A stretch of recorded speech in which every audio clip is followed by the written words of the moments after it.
everyone, and welcome to another Scots Way podcast. Today, I'm joined by filmmaker Iain Forbes to talk about the short film After Dark, which packs more into its 10 minutes running time than most features manage, I have to say. Hello, Iain, how are you?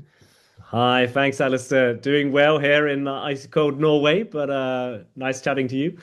Well, we'll get to the Norwegian aspect as well. But Mm, first of all, I want you to describe After Dark to us if you can. mm. Well, After Dark, it tells the story of Christian, who's on his way home late one night in Oslo after work, after helping a friend, and suddenly he encounters a young woman who asks for directions to the train stations.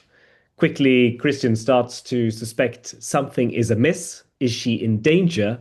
But as their encounter develops, he starts questioning just about everything he has assumed about her. And it really does ask the audiences to do the same thing, to question Mm, about what they're seeing and their own reactions or what their own reactions might be. mm, So it's a Norwegian film. You're in Oslo, mm, but you've mm. got Scottish connection as well. Yes. Well, I'm half Scottish. I was born in Inverness, and I spent my first 3 years living in Neffy Bridge. But then we moved to Norway pretty early, and as you can hear, my father, despite being Scottish, he had a pretty posh upbringing. So this is the accent I've inherited. So I always disappoint people when they're like, "Oh, you're Scottish," and when they hear my accent, I'm like, "I'm sorry." It's But Iain Forbes couldn't have come from mm, anyone else originally. I don't. mm. So you've worked and made films exclusively in Norway. Is that right? Yeah, I did always have this dream of going to the UK or studying in Scotland, but it was a dream that I never found the right school or the right opportunity. So I went to the Norwegian Film School where I graduated with a bachelor's. So all of my shorts have been done in Norway, but I've done actually one Scottish short in Norway called The Last Piper. I did that quite a few years ago. And then I had a Scottish actor come over and he was on the run with the last bagpipe in the whole world. So it's, kind of a wacky fantasy sci-fi thing. It played a few festivals in Scotland. So really love to do more things, in a Scottish vein. But yeah, everything's been in Norway. And it does seem to me, I've spoken to other filmmakers over the years, that actually filmmaking is these days almost an international undertaking. You can get funding Mm, from various places. Was that the case for After Dark, or was it solidly mm. a Norwegian production? It's solidly a Norwegian production, but what we often think, of course, is when we launch the films, we have a very international perspective about it. So now it was a very quick little short. It was shot over just a weekend, so it didn't have a very big budget. So we had all the financing here in Norway, but especially when it comes to launching the films, you're very dependent on getting like an international audience, especially for shorts. So film festival wise, that's been really great for us. And actually, in the UK has been the majority of festival screenings, which have been really fun. And it's already won awards and is also Mm, qualified. Can you talk about mm. its reception, how or well it's been received? Mm. Yeah, no, I mean, it's been beyond my expectations, really. When you are a filmmaker doing shorts, you often start out with the idea, okay, I want to get into an Oscar qualifying festival because that can give you the opportunity to make it to the Academy. But then, of course, that's one step, and there are thousands of films going into these Yeah. festivals. And then you have to be the one that wins one of the awards there. So, I mean, for me, the goal was just to get it to those festivals, get it screened. So when we won Foyle Film Festival, which is in Northern Ireland. We won Best International Short. Yeah, that was a really amazing feeling because then you get this opportunity to make a run for Best Live Action Short, and just getting qualified it's just such it's a great opportunity, and it looks also great for the film. So I'm very happy and proud that After Dark got that recognition there. Because people may not realize is that there are lots of short film festivals specific Mm, for the shorter form as well. mm, And once you've made the film, I take it the whole process changes because suddenly it's like, well, how many festivals can we get into? And mm, the kind of finding your own way of attending all of these festivals. mm. Yeah, that's the dilemma. Like, you can't always visit all the festivals. we had a goal, me and the writer, when we started After Dark. We wanted, because it was autumn in Norway, and it's already autumn again. It's cold, it's dark.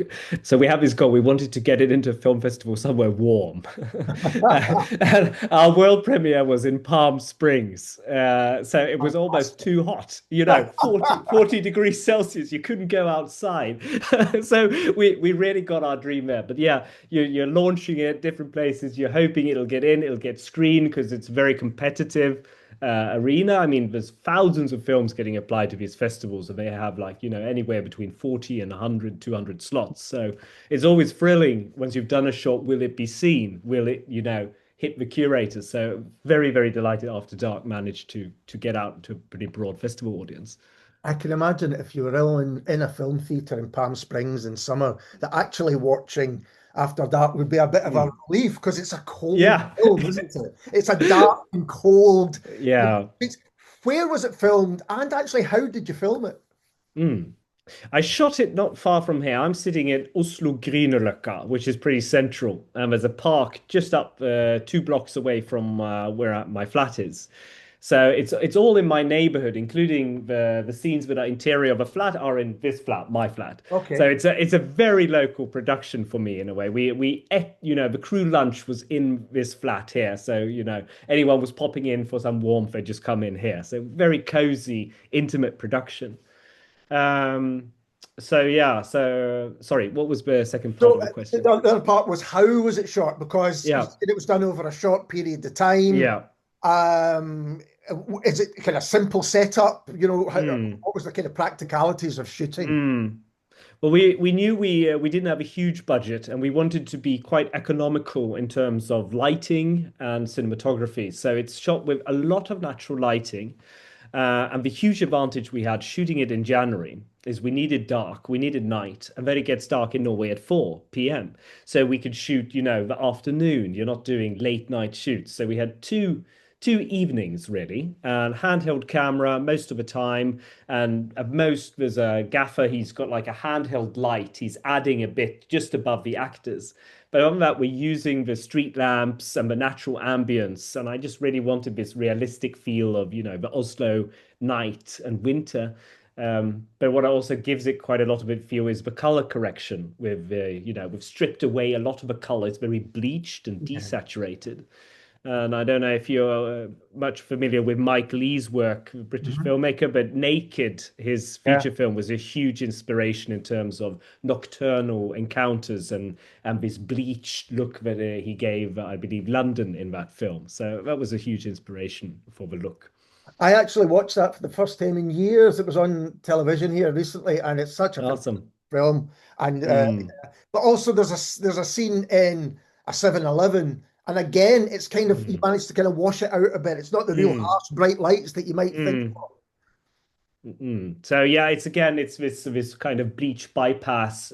We shot it digital, but we've been emulating some film techniques, and it is again to kind of get this inhuman. There's no rooms, no settings in the film are comfortable spaces for Christian this night. He's always on the edge, so we wanted just to make everything feel a bit inhospitable, the interiors as well as the cold exteriors.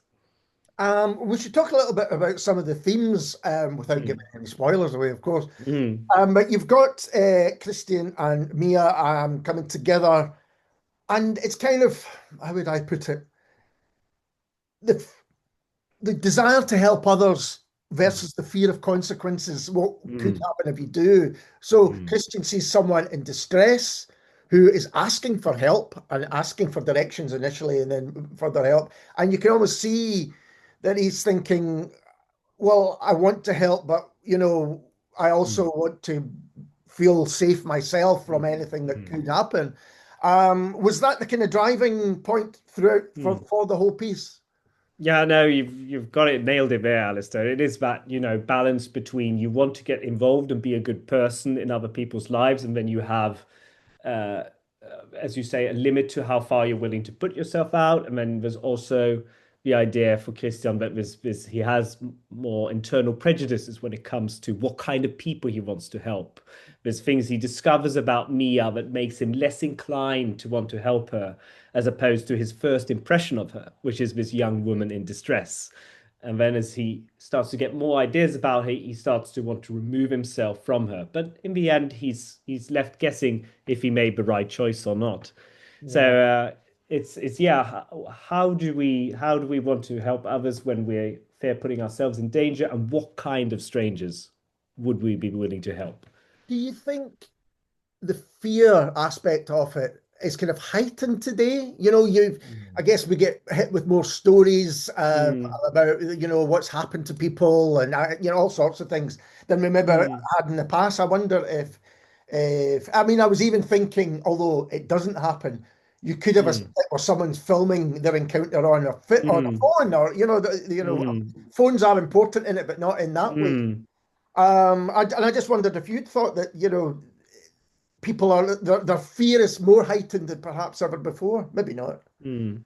It's a good question. I was thinking definitely more just in terms of how I feel the urban setting in Oslo is now, and you Right. might have a point that there's more fear in terms of strangers now. I'm not sure about that, but yeah, I think definitely Christian's fear of being seen in that situation, doing something untoward. That's because Yeah. at the 7-Eleven they have an argument, and then very well one of those extras standing back could have been filming them, adding to kind of the danger of making a fool of himself, being shamed by it. So yeah, that element exists, but not something I was very conscious of, the modern setting and fear. Yeah, I guess it's a story that kind of is timeless in a way. Mm, Um, do you want your audiences to think of them in a certain way, both characters, or do you deliberately leave it open, or is it by, it has to be left open in a way? mm. I think for this film to work, and also what I feel people have been very positive about, is the ambivalence Mm, of Mia's predicament. And for me, it was important just to first take the audience very much in one direction with Christian, him having completely made up his mind about what kind of person she is and what her predicament is, and that she's probably lying to him, and then slowly muddy the waters towards the end so that you really can't nail down. I have my own idea what the situation is, but I feel, I mean, it's inspired by an encounter I had a few years ago, where a lot of the scenes are quite verbatim to what I had encountering a young woman in distress and then trying to find out if I could help her or not. mhm. And I've always wondered, in a way, did I do enough in that situation? Did I understand it well enough before I retreated from it? So it's that feeling I've tried to capture in the film. That's really interesting that it's so personal. And I Mm, think, having watched it a few times now, you really, this is partly to do with your fantastic actors who we'll talk about in a mm, moment, but you're almost trying to read on the faces. mm, You can almost hear especially with mm, Christian, the kind of mm, thoughts ticking over as he's trying mm, to assess the situation. mm, Um, so let's talk about the two main actors who I think are just superb in it. mm. Who are they, and how did you come to cast them? Yeah. So I'll start with Simon Bostad, who plays Christian. He's a great Norwegian actor, and I knew him from before. He'd played in some films that my colleagues had done, so I met him on several occasions. And it was quite funny, actually. Me and my writer, Andreas Lubke, we wrote the film and we were looking at it like, this is for Seaman.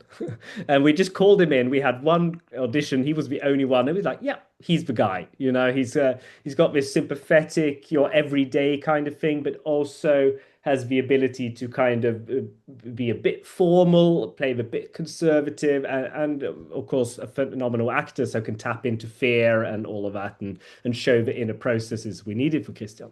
So he was great right off the bat. And then for Mia, that was the trickiest part to cast Hmm. because she has to, it's the balance between seeming innocent or Hmm. naive, but Yeah. also having ulterior motives or being more complex or completely off it in a way. So that was a really huge challenge, finding someone who both looked and felt and could do that duality. So I was very happy when I knew Billy Barker a bit previously, but auditioned her, and I really found she could have, the silent fury of Mia when she feels misunderstood and stepped on by Christian, but also this very naive, almost girlishness to her, which he encounters at first. Yeah.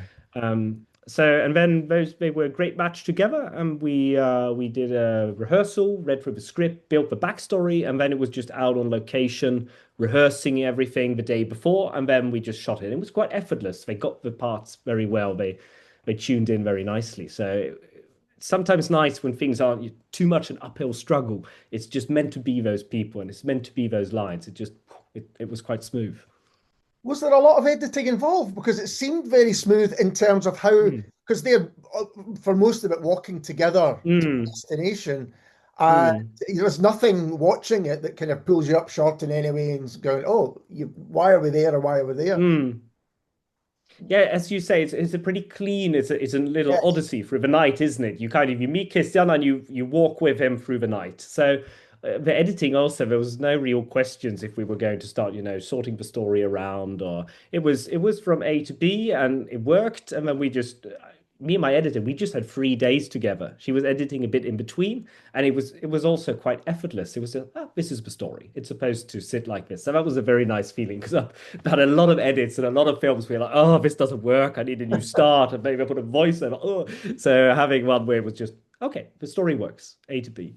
That was nice. And going back to the character of Mia, what you said, I think Mm, is absolutely right. Because when you meet her, you kind of feel this is still a child, mm, or it's a younger person, and then we see that there's a bit more fight's the wrong word, but attitude perhaps. And mm, there mm, has been more of a life to live than we mm, perhaps think at the beginning, and so it's to get someone who can do that as well mm, as you have, really kind of makes that part so key, I think, because by the end when I don't spoil anything, so I won't. But the attitudes to her as an audience, again, this is just me, but change a few times as the night unfolds, and I think probably for Christian as well.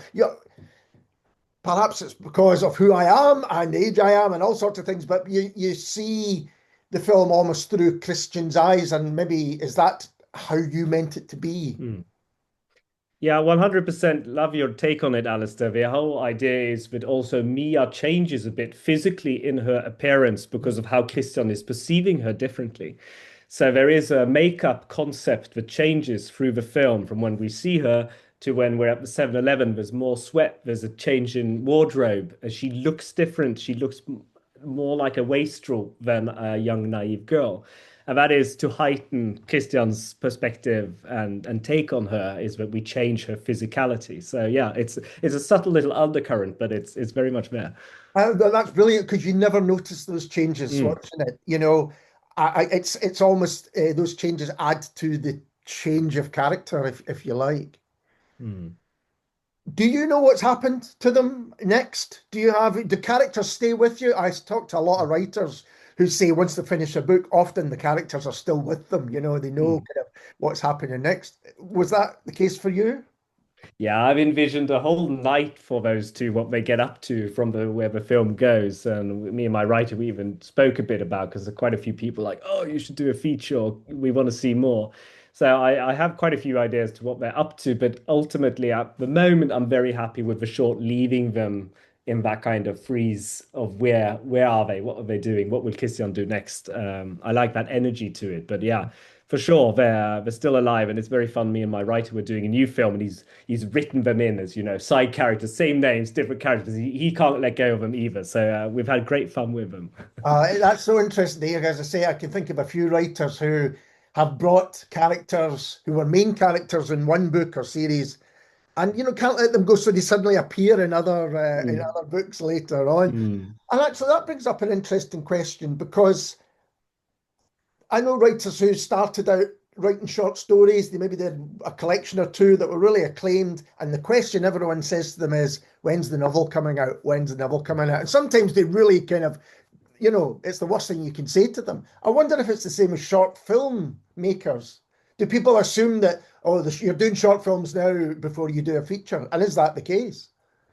Yeah, it's very much, everyone keeps asking when's the feature, and sometimes it's tricky because you just want to, enjoy the short form on its own merit. But I also think for many filmmakers, when you start, like myself, you dream about the feature. That's why you got into film Yeah, initially, and then short becomes a stepping stone. But like for me now, I'm developing my first feature at a production company here in Oslo, but I'm still writing shorts. I still want to do shorts because they are so fun. They are because it's a different form, It's the short is an event, a yeah, character, an event, and the event is the most important thing, while the feature is more character and plot. But being able to, just go in like this is an event, a character's put in it. What do they do? And that's often I feel the most interesting shorts, but manage to stick to that idea that the short form is better at event and the feature is better at narrative. But yeah, I'm kind of sick of people like, when are you doing your feature? I'm like, when I get funding, we'll see. You yeah. know? Well, exactly. No, I mean that, and that often those are the considerations, aren't they? As I was watching, I was thinking of there's a Glasgow writer, Scottish writer, James Kelman, who's, a Booker Prize winner in the past. But his short stories often he comes in halfway, sometimes halfway through a sentence, but he comes Mm, in and then leaves at the same thing. So what you get is that snapshot of a moment in mm. someone's life. And here you've got two people, and it's a snapshot of that moment. And you do leave, and you are left with questions. Yourself, you're thinking, oh, I wonder, what's next for them? What did happen? What was the resolution, if any? And I think that's where short um, storytelling, which is what you're doing, I guess, that's where it really kind of is at its best. Yeah, I think so too. Like, you get like a glimpse, and I think the best case scenario is if you give the audience a 10-minute film and they're still thinking about it the next day, then Yeah, that's kind of a mark of success. If they're still wondering what happened, what did Christian do? Would I do the same as him? yeah. Would I have called Ah, back? Then I feel you've achieved something. it really does make you ask all of those things. And you mentioned Naked being an influence. Were there other films that influenced you, or perhaps more widely influenced you, Hmm. filmmaking? That's a great question. I often, when I work on a film, I have a wide array of influences. But for After Dark, it was just so clean. It was like I had the story that I'd experienced, and I'd seen Mike Leigh's Naked when I was much younger, and then I watched it again. I'm like, oh, those urban encounters, something, this story in that style. That was really how it got started. But for me, there's a wide array of cinema I could quote just in general. But one I'm very keen on now that I keep repeating is Hirokazu Koreeda, Japanese filmmaker who's done lots of brilliant, beautiful family dramas and human portraits in a way. And I just really find the atmosphere and the drama of those films to be very inspiring. And then you just can't get away from the fact that I watched The Fellowship of the Ring when I was 11 in the cinema, and it just, imprinted something upon my body and soul that is just, it's forever in me, how enormous that experience was cinematically.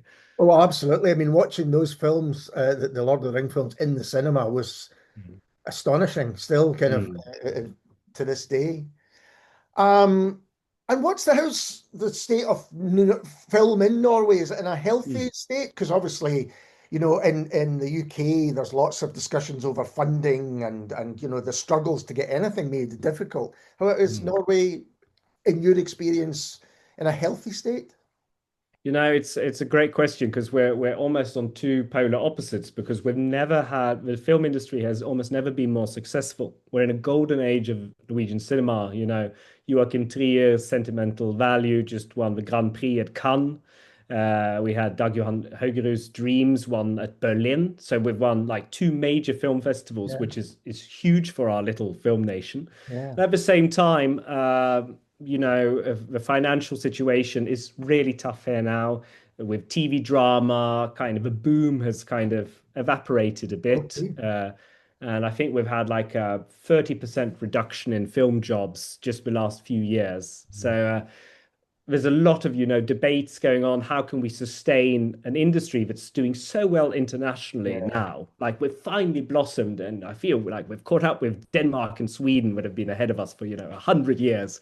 And now we're doing really well, but how can we keep it sustainable? So that's like the big discussion here. So it sounds a bit similar to in the UK, but But we have good government bodies doing funding. That might be different. I don't know. You have the British Film Lottery, don't they do funding over there? Yes, Or? that's right. I think that Hmm. the lottery still do funding for Yeah. projects, and in Scotland we've got Creative Scotland that's a funding Hmm. body.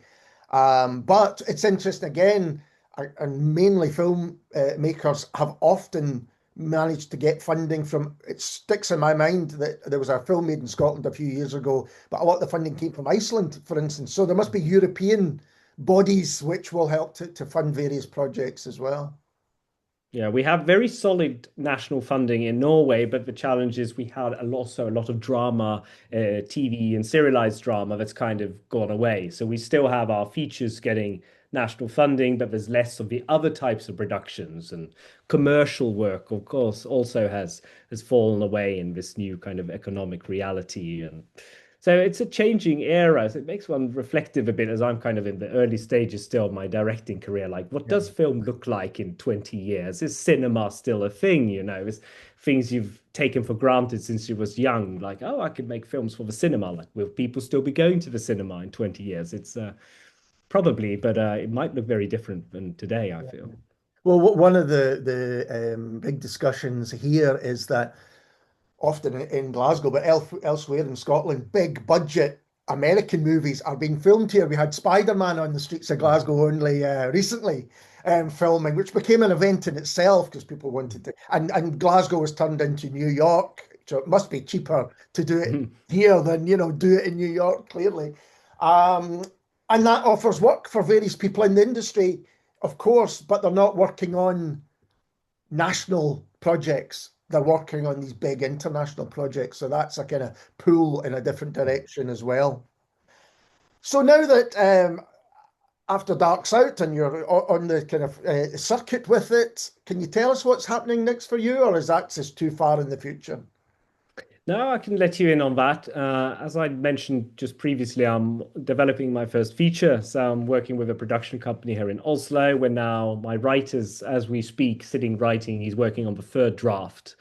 So this, hopefully, if we get this made, it's a family drama. It's about a baptismal weekend in the south of Norway, where a family who 20 years after they lost their dad kind of have a reconciliation about how grief has shaped their lives when the oldest brother wants to name his son after his dead dad.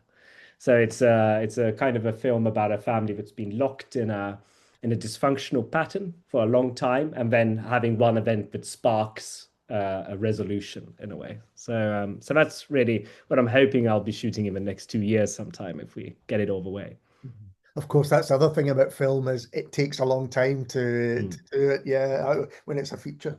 Um, is there a place, because we've spoken so glowingly about, or I have about After Dark, is there a place that people can see it? Is it just a Mm. case of look out for a short film festival near you? What's the situation?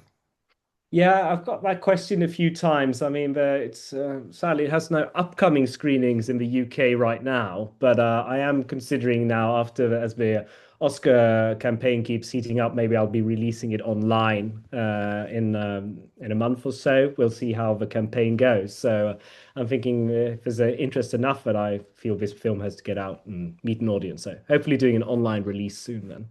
Well, if you do and when you do, let me know and I'll share it with Amazing. Yeah. listeners. Iain, thanks so much for taking the time to talk to me. It's been so interesting and such a good film as well. Thank you so much, Alistair. Great questions and great insights about the film. Thanks so much. And we'll be back soon with someone completely different.